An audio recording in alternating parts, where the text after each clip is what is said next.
kita apa namanya keperluan dulu itu tetap diutamakan. Ya. Begini Pak, saya mendapatkan tugas dari kegiatan di LMS untuk guru pura. Di sini saya diminta untuk mewawancarai pemimpin atau kepala sekolah yang ada di tempat Anda mengajar. Nah, adapun panduan wawancara itu sudah disediakan Pak di sini. Apa namanya? Hari ini Bapak bagaimana keadaannya, sehat? Sehat, tetap sehat. Kita selalu harus tetap sehat. Ya, baiklah Pak, biar tidak terlalu lama. Selama ini Pak, bagaimana Bapak mengidentifikasi kasus-kasus yang merupakan pilihan etika atau pilihan moral Pak di sekolah Bapak? Untuk mengidentifikasi masalah-masalah itu, jadi kita harus mempunyai apa namanya kiat-kiat atau melihat hambatan-hambatan mana yang paling menghambat sekolah kita ini. Misalnya yang selalu diulang-ulang, itu yang kita catat. Jangan sampai diulang-ulang lagi. Jadi dengan melihat sehari-hari apa yang kita alami sering diulang-ulang, itulah yang kita catat dan itulah cara mengidentifikasi masalah. Berarti kasusnya kira-kira yang pernah ada di sekolah ini apa Pak kasusnya? Ya boleh mau dikatakan memang yang paling sering masih dilakukan ya oleh guru sih. Kita sudah sepakat mengawasi anak-anak sebelum pelajaran dimulai supaya guru-guru sama-sama secara keluargaan rame-rame mengatur siswa. Tapi ya memang mungkin kepentingan guru di rumah atau bagaimana itu masih sering terjadi. Kadang-kadang kita supaya seragam jam 7 kita sudah ada di sekolah, kadang-kadang masih ada, kadang-kadang jam 7 baru sampai, jadi kan begitu bel baru sampai itu masih tetap terjadi. Oh, berarti kedatangan guru Pak ya? Ya, kedatangan guru masih tidak tepat waktu. Ya masih ada. Ya, baiklah Pak, selama ini bagaimana Bapak menjalankan pengambilan keputusan di sekolah Bapak, terutama untuk kasus-kasus di mana ada dua kepentingan yang sama-sama benar atau sama-sama mengandung nilai kebajikan? Ya. Kalau itu sih cara ini rumit tapi secara simpel saja kita ambil. Jadi begini, intinya kita ini kan pegawai negeri. Jadi pegawai negeri itu ada aturan-aturannya ya seperti tadi dari jam 6.30 kita sudah mulai ada di sekolah, kemudian jam bel masuk kita sudah mengisi kelas misalnya. Jadi dengan aturan-aturan itu makanya kita bisa mengidentifikasi guru itu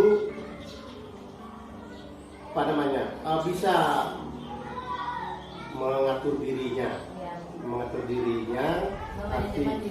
manajemen dirinya supaya bisa mana sih aturan yang saya harus tegakkan. Nah, jika ada perbedaan yang mana saya langgar, kan ada aturan pemerintah. Berarti kalau ini melanggar lambat, berarti sudah lambat. Nah, berarti ini kan kita ambil yang mana bertentangan. Kalau yang sudah menjalankan tidak perlu kita catat, yang mana saja yang melanggar dan kita selesaikan secara kekeluargaan. Terus Pak, dari permasalahan tersebut kira-kira langkah-langkah atau prosedur seperti apa sih yang biasa Bapak lakukan? Berarti untuk mengatasi langkah itu? Iya. Ya, prosedur yang kita perlu ambil. Jadi kita harus melihat masalah itu. Masalah itu kalau memang masalah itu menyangkut seseorang ya, seseorang nggak boleh kita langsung panggil dia di depan umum. Misalnya, Bu, ini salah Pak, ini salah. Jadi secara keluargaan nanti kapan kita ada waktu yang paling tepat, tapi jangan sampai menunda-nunda lewat. Jadi kita panggil dan ini perlu diperbaiki. Ini secara kekeluargaan. Kita kan bersama-sama sudah sepakat. Secara kesepakatan itulah dengan teman-teman kita ambil penyelesaiannya.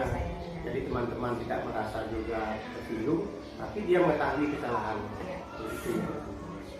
Oke Pak, selanjutnya hal apa saja yang selama ini Bapak anggap efektif dalam pengambilan keputusan keputusan pada kasus-kasus dilema etika. Ya, hal-hal yang ini yang efektif itu tentu kita mau menyampaikan berulang-ulang, kalau tidak efektif juga kan tidak akan berhasil. Iya. Cara efektif kita harus lihat dulu contoh teman yang sudah pasti ada di antara sekian nggak sama kemampuan kita menjalankan aturan di sekolah. Pasti ada teman-teman yang sudah melaksanakan. Dia melaksanakan bagaimana? Secara ikhlas nggak? Kalau teman-teman itu sudah ada yang pagi-pagi sudah datang, ya ikhlas tanpa dilaksanakan. Jadi dengan melihat contoh itu, jadi bagaimana kita sebagai kepala sekolah menunjukkan ini teman-teman yang sudah menjalankan, yang sudah berhasil. Jadi kita memberikan contoh-contoh sama teman, dan kita kalau sudah melaksanakan secara musyawarah bersama, secara kekeluargaan, pasti teman-teman itu merasakan, oh saya sudah berangkat ke sekolah pagi-pagi, saya ikhlas, dan itu diulang-ulang ternyata tidak berat. Jadi contoh-contoh seperti itulah, oh ini temanmu bisa seperti itu. Jadi ini efektif. Kok temanmu bisa, misalnya dia kan sama sibuk di rumah, tapi dia lepaskan tanggung jawab di rumah, tapi dia laksanakan tanggung jawab yang sudah akan dia laksanakan, kewajiban dia pada hari itu. Ya Pak, terus hal-hal apa saja yang selama ini merupakan sebuah tantangan dalam Bapak mengambil keputusan pada kasus dilema etika itu? Yang menjadi tantangan Bapak? Ya, tantangan maksudnya tetap ada tantangan. Tantangannya kan begini, untuk melaksanakan itu tantangan itu terkadang terbentur kepentingan guru. Kan kepentingan guru itu selalu kenapa dia lambat misalnya datang, kepentingannya ini. Selalu yang menjadi hambatan ya mau menyamakan diri kepala sekolah dengan guru kan agak rumit, menjadi tantangan. Tetapi tantangan itu saya selalu mengutamakan kekeluargaan, kebersamaan itu indah. Kenapa saya katakan begitu? Kan orang bilang sampai itu kebersamaan itu indah. Betul nggak? Yang kita sampaikan itu sudah tertanam pada dalam hati, kan begitu. Kalau kebersamaan itu indah, kenapa kita tidak sama-sama ke sekolah datang pagi-pagi? Kan begitu kita sampai di sekolah senyum, kerja sama-sama rame-rame, jadi indah. Jadi itulah yang paling efektif kita kalau kita sudah indah. Tidak ada lagi mencurigai, kamu lambat, nggak punya perasaan. Kalau kita sudah sama-sama, akan segar. Jadi itu yang paling efektif kita gunakan kekeluargaan, dan tidak ada salah disampaikan, tetapi disampaikannya secara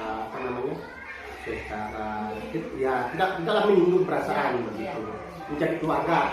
Ya guru yang terlambat itu tetap menjadi keluarga, tapi ada kesalahannya dia terlambat, kita sampaikan. Jadi tidak ada ditekan teman-teman, tapi itu merupakan kewajiban mereka kan gitu. Jadi kekeluargaan yang paling penting. Jadi yang hambatan itu kalau sudah teman-teman bisa merasakan keluarga di sekolah itu akan lebih aman. Tapi itu dulu tidak pernah dulu kan. Berarti istilahnya tantangan itu adalah perbedaan antara satu sama lain, Pak ya, kalau maksudnya kewajiban antara satu sama lain. Ya, jadi kita samakan. Kita di sekolah ini keluarga. Kenapa tidak saling bantu kan itu? Kalau sudah merasakan dilaksanakan sebuah 1-2 hari, enak dan sama-sama datang. Kalau lambat, saya perasaan kan begitu. Jadi itu tantangan yang paling sulit dilakukan untuk seorang kepala sekolah untuk menyamakan persepsi. Tapi dengan ada bukti-bukti, pastilah teman akan merasakan kebersamaan kembali. Ya Pak, terus yang apakah Anda atau apakah Bapak memiliki sebuah tatkala atau jadwal tertentu dalam sebuah penyelesaian kasus dilema etika? Apakah Bapak langsung menyelesaikan di tempat atau memiliki sebuah jadwal untuk menyelesaikannya? Bentuk atau prosedur seperti apa yang Bapak jalankan? Begini, kalau masalah-masalah itu kan tidak bisa kita remehkan, kita begitu kita lihat, kita tidak selesaikan. Sebagai kepala sekolah kan begitu kita melihat yang menjadi masalah kan yang berulang-ulang ya. Satu kali itu kan cuma kesalahan ini yang tidak disenangi, ini yang termasuk masalah kan dilakukan berulang-ulang, padahal itu salah. Itu yang perlu kita catat. Tak kala itu kan kadang-kadang yang begitu tidak dicatat, kita lupa, jadi catat, oh ini melakukan satu kali segala, 2 kali, misalnya ada 2 kali, 3 kali, nah itu perlu kita catat. Dan penyelesaiannya tergantung keperluan dan situasi. Kalau memang misalnya itu misalnya lambat ke sekolah, itu enggak harus langsung di depan teman-teman, ini bisa kita panggil sebentar setelah istirahat mengajar. Tapi kalau yang mendadak misalnya urusan-urusan yang siswa itu kan ada juga yang mendadak, jadi kita langsung selesaikan secara langsung. Tapi yang berguru yang seperti ini bisa kita tunda berapa jam atau memang sibuk 1 hari tapi kita ada catatan. Ya, berarti istilahnya mempunyai prosedur dengan membuat jadwal mungkin di jam istirahat Pak ya? Iya. Ya, dikasih di jam istirahat. Ya. Selanjutnya Pak, adakah seseorang atau faktor-faktor yang selama ini mempermudah atau membantu Bapak dalam pengambilan keputusan dalam kasus-kasus di lingkungan etika tersebut? Kalau selama ini permasalahan sih yang paling membantu ya tentu bersamaan. Ya. Guru itu sendiri nggak bisa dibantu oleh misalnya masyarakat sana datang ini nggak bisa. Jadi yang menyelesaikan masalah itu kalau menurut saya yang memungkinkan itu seperti tadi, mengambil keputusan secara kekeluargaan itu yang paling mudah. Kalau secara kekeluargaan kalaupun berdebat kita kan secara kekeluargaan sebentar selesai masalahnya, selesai, tidak lagi dibawa-bawa hari ke depan. Jadi yang paling mendorong, yang paling paling meyakinkan saya mampu mengatasi masalah itu adalah secara kekeluargaan. Secara kekeluargaan ini adalah paling tidak ada beban, walaupun ada beban kita kan kembali keluarga.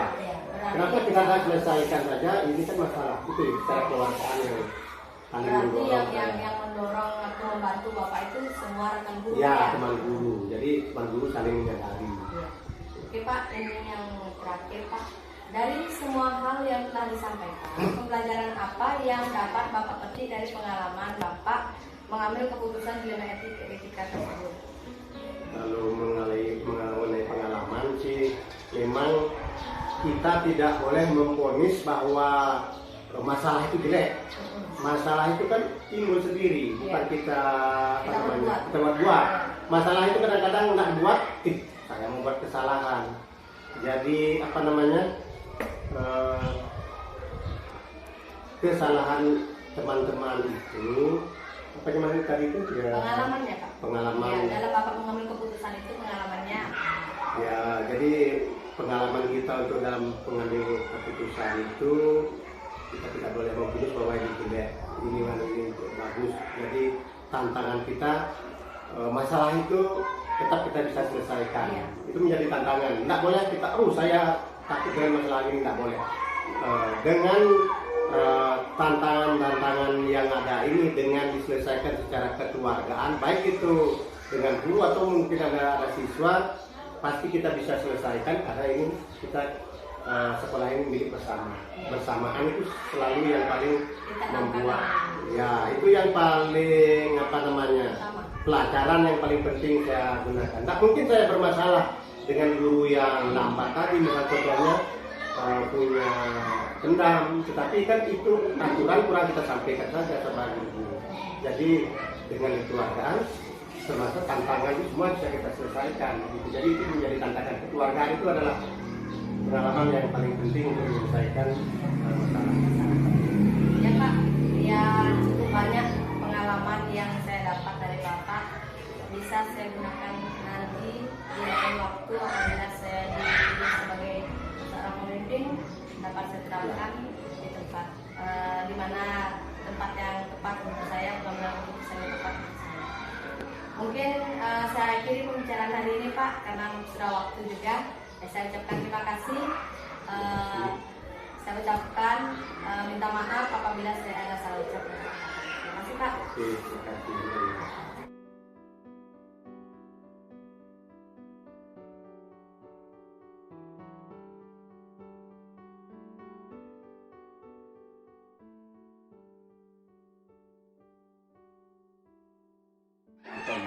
Maaf saya mengganggu Pak. kira-kira Bapak hari ini ada waktu nggak Pak? Waktu terkait apa ya? Begini Pak, saya di sini mendapatkan tugas dari kegiatan program penggerak untuk mewawancarai beberapa kepala sekolah. Nah, salah satunya saya ingin minta bantuan Bapak mengenai pengambilan keputusan yang bertanggung jawab sebagai seorang pemimpin Pak. Bisa Pak? Silakan. Ya. Mungkin Pak di sekolah Bapak ini terdapat kasus-kasus yang pernah dialami. Bagaimana Bapak dapat mengidentifikasi kasus-kasus itu yang merupakan dilema etika atau skema moral? Terima kasih.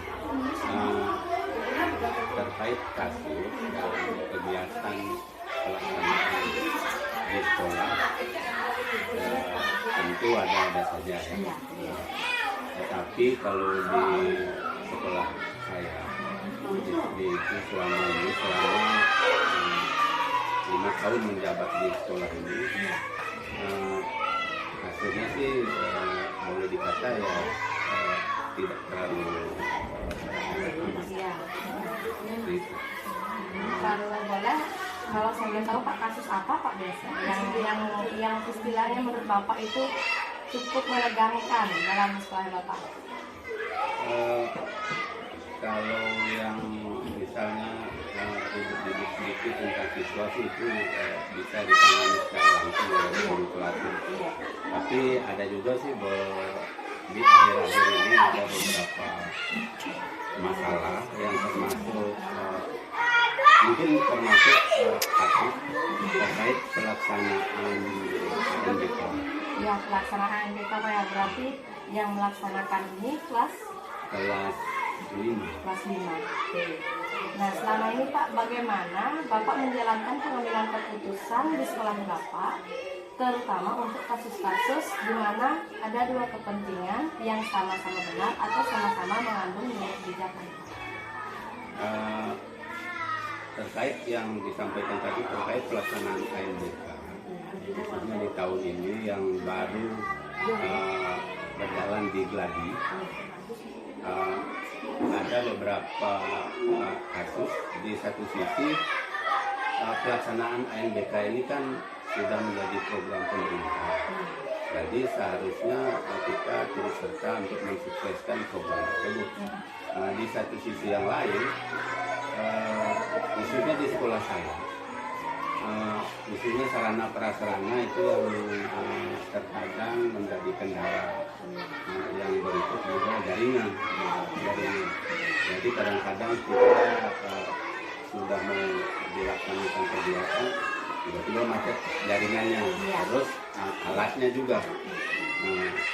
Dari jumlah siswa kami yang sebenarnya sih tidak terlalu banyak. Tahun ini 13 siswa yang akan mengikuti ANBK. Terus laptopnya itu hampir semuanya dipinjam. Dipinjam dari guru-guru Cina, kemudian sebagian juga dipinjam dari kakak-kakaknya siswa kami yang sudah SMA seperti itu. Berarti kurang lebih hampir sama kalau saya juga seperti itu, karena dalam kegiatan NBK ini sama-sama saling dipentingkan. Yang satu kita menggunakan laptop, sedangkan tidak ada mempunyai laptop. Saya juga seperti itu Pak, pilihan sama guru-gurunya atau kepada siswa yang melaksanakan NBK kalau begitu. Oke Pak, baiklah. Langkah-langkah atau prosedur seperti apa yang biasa Bapak lakukan selama ini Pak untuk kasus yang Bapak temukan itu mengenai ANBK ini? Langkah-langkahnya kira-kira apa saja? ANBK itu kan program pemerintah yang memang sudah diluncurkan jauh sebelum pelaksanaan kegiatan ANBK. Jadi karena seperti yang sudah saya sampaikan tadi, sarana prasarana khususnya laptop itu kurang. Jadi jauh-jauh sebelumnya saya sudah berupaya untuk selalu berkomunikasi dengan siswa yang khususnya akan melaksanakan ANBK. Kemudian kami meminta kepada siswa yang memiliki di rumah perangkat tersebut, kami minta orang tuanya untuk datang ke sekolah. Dan kami minta bantuannya karena terkait MBK itu kan juga pendidikan itu tanggung jawab orang tua juga. Iya. Jadi, Untuk memajukan kualitas menurut anak-anaknya sendiri Pak ya. Iya. Selain kita sebagai pendidik ingin juga menganggap siswa itu ingin juga menginginkan siswa itu maju, Iya. memajukan mutu sekolah. Ya baiklah Pak.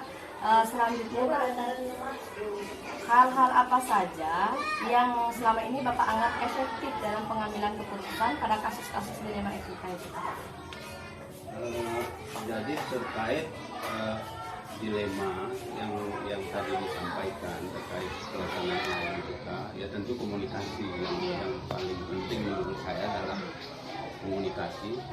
Bagaimana komunikasi antara saya sebagai pimpinan dengan guru kelas 5 yang ujung tombaknya adalah siswa ikut kegiatan MBK dan guru-guru lain dan orang tua siswa. Itu komunikasi sih ya. Komunikasi Pak ya. Iya. Kira-kira Pak selama ini hal apa saja yang merupakan tantangan bagi Bapak dalam pengambilan keputusan pada kasus-kasus dilema itu? Kalau tantangan sih pasti banyak ya. Iya. Pasti banyak. Cuma yang paling mendasar kira-kira yang bisa disampaikan, ya itu sudah kadang-kadang juga sedikit bisa dinegosiasi dengan orang tua itu. Juga kadang-kadang kan namanya komunikasi ya ada aja kendalanya. Iya. Ya. Berarti kira-kira mungkin dukungan dari orang tuanya Pak ya. Iya, Kadang-kadang dukungan. pasti ada orang tua yang celoteh loh. Kok harus orang Ini tua? dalam sekolah Ya misalnya. kenapa seperti itu? Mungkin Pak ya seperti itu Iya. ya. Ya. Baiklah Pak, apakah Bapak memiliki sebuah tata kala atau jadwal tertentu dalam sebuah penyelesaian kasus dilema etika? Apakah Bapak langsung menyelesaikan di tempat atau Bapak memiliki sebuah prosedur atau Bapak memiliki jadwal untuk menjalankan sebuah untuk menyelesaikan kasus tersebut?